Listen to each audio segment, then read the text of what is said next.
When John McCain picked her as his vice presidential candidate, she put her stamp on the entire world. My fellow Americans, please join me in welcoming NRA benefactor member and the most famous moose-hunting hockey mom in America.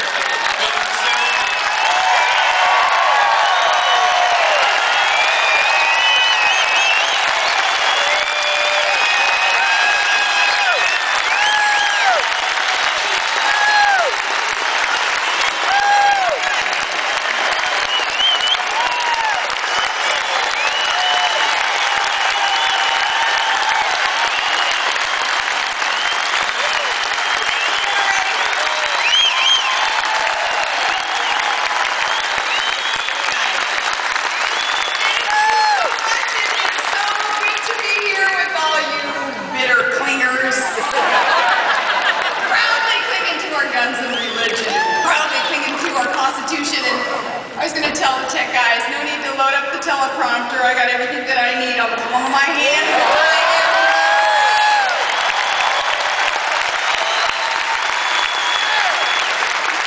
Actually, we're not bitter clingers at all. We're very, very proud to be here and proud to be among so many great Americans. Just liberty-loving constitutionalists, those of you who understand why it is that we need the NRA, we're part of the NRA, and we know the protection of our Constitution is the security that our nation needs. Such an honor to be here tonight, and again, proudly clinging to our constitutional rights, proud to be Americans, and this, the greatest country on God's green earth.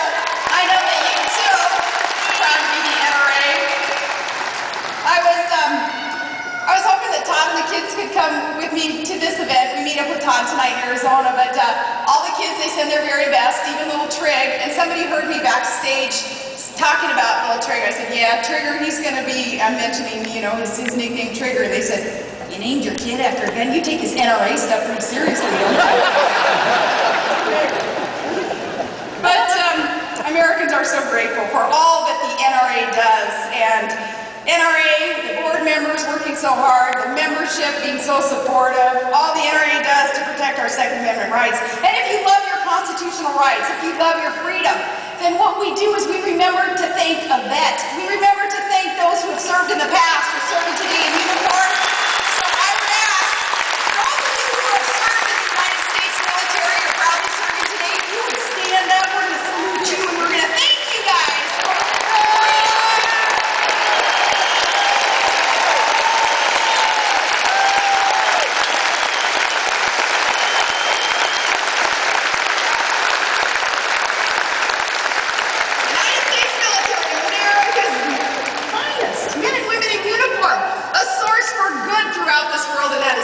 Apologize for. Thank you, U.S. military.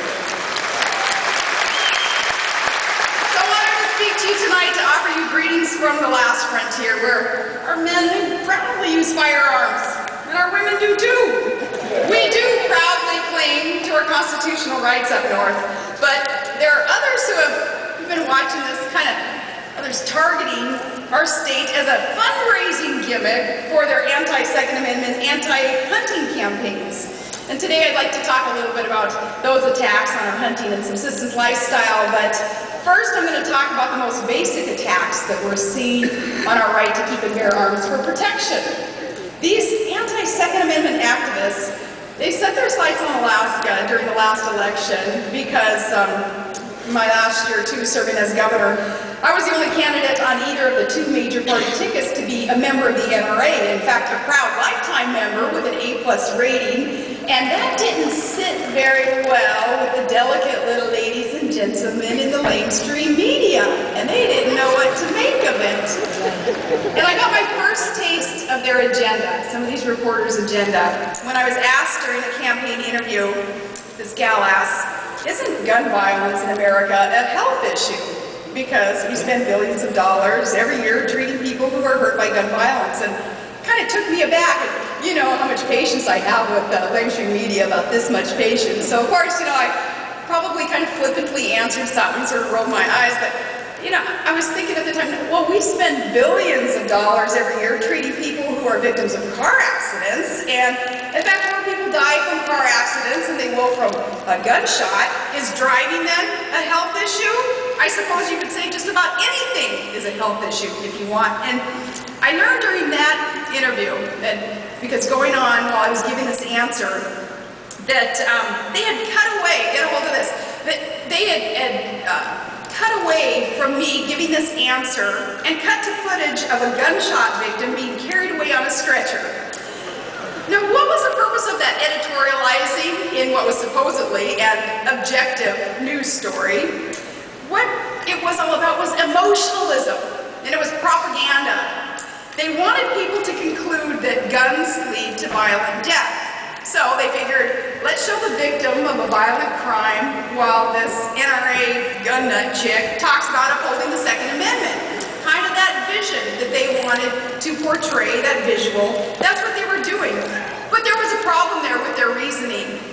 Criminals, of course, are to blame for crimes. It's the bad guys, not the piece of metal, that's to blame. Criminals, by definition, don't follow the law. Anti-Second Amendment gun laws don't affect them. They don't care what kind of gun laws are passed. Those gun laws, those gun ban attempts, they affect us. When politicians try to ban guns, all they do is take them away from law-abiding citizens, and we use them responsibly. They're making sure that only criminals then have guns. And I was doing a little bit of research. Last spring I was going to do a speech for a gun collectors club, and my 7-year-old at the time, Piper, she was sitting there with me while I was writing the speech, and I said, Piper, what do you think if government were to take away guns and only bad guys had the guns? What do you think about that? And she said, well, then we'd be losers because we'd be left with just the bow and arrow. I thought, oh, the wisdom of a child. The wisdom of a child. More gun laws don't prevent violent crime. In fact, countries that have effectively banned citizens from owning privately their guns, they've seen an increase in violent crime. There are many causes for violent crime, but destroying the Second Amendment is no answer, and it isn't a cause for any of those violent crimes. And we can see this in our own country. Nationwide, folks, nationwide, gun ownership is at an all-time high, and our violent crime rate is near a 30-year low.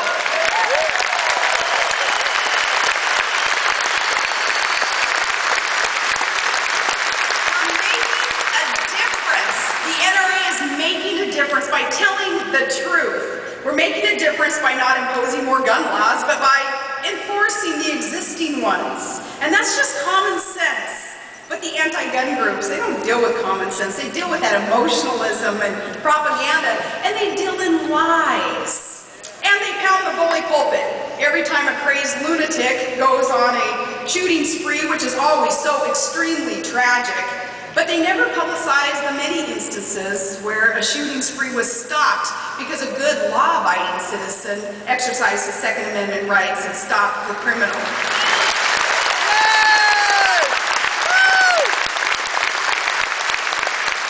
Wayne LaPierre, he said it best. He said the only thing that stops a bad guy with a gun is a good guy with a gun.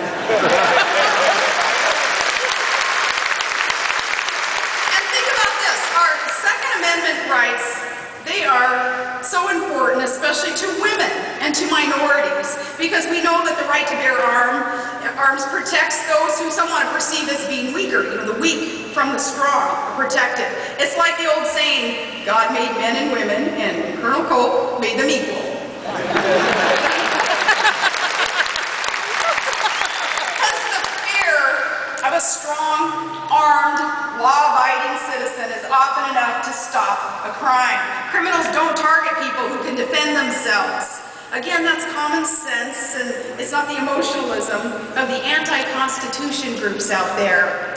And you know, they are out there in our culture. These celebrities, this just always just kills me watching these celebrities.